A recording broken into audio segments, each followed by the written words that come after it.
வணக்கம் நண்பா. நம்மள நிறைய பேருக்கு VPN பற்றி தெரிஞ்சிருக்கு. அந்த VPNனா என்ன, அந்த VPN எப்படி யூஸ் ஆகுது, அந்த VPN எப்படி ஒர்க் ஆகுது அப்படிங்கிற பற்றி நம்ம வீடியோவில் பார்க்க போகிறோம். வாங்க வீடியோக்குள்ளே போகலாம்.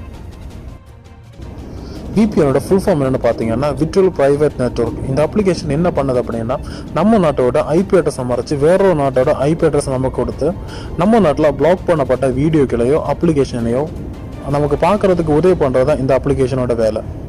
அது எப்படி வருது அப்படிங்கிறத கொஞ்சம் விரிவாக பார்க்கலாம். இப்போ எக்ஸாம்பிளுக்கு நம்ம கூகுளில் ஃபேஸ்புக் அப்படிங்கிறத சர்ச் பண்ணுறோம். சர்ச் பண்ணால் அடுத்த செகண்ட் நமக்கு ஃபேஸ்புக் பேஜ் வந்து ஓப்பன் ஆகி நிற்குது. அது எப்படி ஓப்பன் ஆகுது அப்படிங்கிறது நம்ம யாருக்குமே தெரியாது. அதை பற்றி யாரும் யூஸ் கிடையாது. அது எப்படி ஓப்பன் ஆகும் அப்படின்னா, நம்ம மொபைலில் இருக்கக்கூடிய IP அட்ரஸ் வந்து ஃபேஸ்புக் டேட்டா இருக்கக்கூடிய சர்வரில் கனெக்ட் ஆகும்போது அந்த பேஜ் வந்து ஓப்பன் ஆகி நம்ம மொபைலில் தெரியுது. இப்போ நம்ம யூஸ் பண்ணக்கூடிய ஃபேஸ்புக் அப்படிங்கிற டேட்டா நம்ம நாட்டு சர்வரில் தான் இருக்கணும் அப்படிங்கிறதுல அது எந்த நாட்டு சர்வர்லனாலும் இருக்கலாம். இப்போ எக்ஸாம்பிளுக்கு US சர்வரில் கூட இருக்கலாம். நாம் இப்போ ஃபேஸ்புக் அப்படிங்கிற சர்ச் பண்ணுறவங்க நம்ம மொபைலோட IP அட்ரஸ் ஆனது அந்த சர்வரில் கனெக்ட் ஆகும். அந்த சர்வரில் கனெக்ட் ஆகும்போது இந்த ஃபேஸ்புக் அப்படிங்கிற அப்ளிகேஷன் நம்ம நாட்டில் பேன் பண்ணல, பிளாக் பண்ணலாம் அப்படிங்கிற பட்சத்தில் அந்த அப்ளிகேஷன் நமக்கு ஓப்பன் ஆகும். அது இந்தியாவில் ஃபேஸ்புக் அப்படிங்கிறத பிளாக் பண்ணியிருக்காங்க அப்படின்னா நமக்கு அது ஓப்பன் ஆகாது. அது எப்படி நம்மளால் பார்க்க முடியும் அப்படின்னா VPN யூஸ் பண்ணி மட்டுமே தான். வேறு எதுவும் யூஸ் பண்ணி நம்மளால் பார்க்க முடியாது.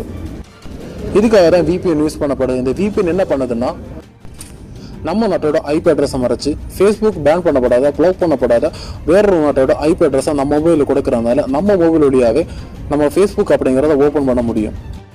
இது போல் அப்ளிகேஷன் அப்படிங்கிறது மட்டும் இல்லாமல் நம்ம நாட்டில் பேன் பண்ணப்பட்டிருக்க வீடியோக்களை நம்மளால் பார்க்க முடியும். VPN யூஸ் பண்ணுறதுனால நம்ம மொபைலுக்கு ஏதாவது பாதிப்பு வரும் பார்த்தீங்கன்னா, நம்ம மொபைலுக்கு எந்த ஒரு பிரச்சனையுமே கிடையாது. அது மட்டும் இல்லாமல் VPN யூஸ் பண்ணுறது நம்ம கவர்மெண்ட் எல்லாம் மானிட்டர் பண்ண முடியுமா அப்படின்னு கேட்டிங்கன்னா, கண்டிப்பாக மானிட்டர் பண்ண முடியும். நம்ம இல்லீகலாக எதுவுமே செய்யாத வரைக்கும் கவர்மெண்ட் நம்மளை மானிட்டர் பண்ண மாட்டாங்க. நம்ம இல்லீகலாக ஏதாவது செய்கிறோமோ இல்லையோ அப்படிங்கிற விஷயம் கிடையாது. நம்மளை கவர்மெண்ட் மானிட்டர் பண்ணணும் அப்படின்னு முடிவு பண்ணிட்டாங்கன்னா கண்டிப்பாக அவங்களால மானிட்டர் பண்ண முடியும். நம்ம இப்போ VPN யூஸ் பண்ணுறோம் அப்படிங்கிற பட்சத்தில் VPN நம்ம எந்த கம்பெனி VPN யூஸ் பண்ணுறோமோ அந்த கம்பெனிக்கு அவங்க ரெக்வெஸ்ட் கொடுக்குற மூலமாக நம்ம என்ன வெப்புக்குள்ளே போனோம், என்ன டேட்டா யூஸ் பண்ணோம் அப்படிங்கிறத கண்டிப்பாக கவர்மெண்டால் பார்க்க முடியும். ஸோ இந்த VPN யூஸ் பண்ணி நம்ம சின்ன சின்ன வீடியோஸ் அப்ளிகேஷன் பார்க்குறதுல எந்த ஒரு பிரச்சனையும் வராது. அதிக அளவில் இந்த ட்ரக்ஸ், ஆயுதம் கடத்துறது அப்படிப்பட்ட இல்லீகலான விஷயங்களுக்கு நிறைய பேர் VPN யூஸ் பண்ணுறாங்க. அவங்க மட்டும் தான் கவர்மெண்ட்டை பார்த்து பயப்பட வேண்டிய தேவை இருக்குது. மற்ற வகையில் VPN அப்படிங்கிறது ஒரு சேஃபான அப்ளிகேஷன் தான்.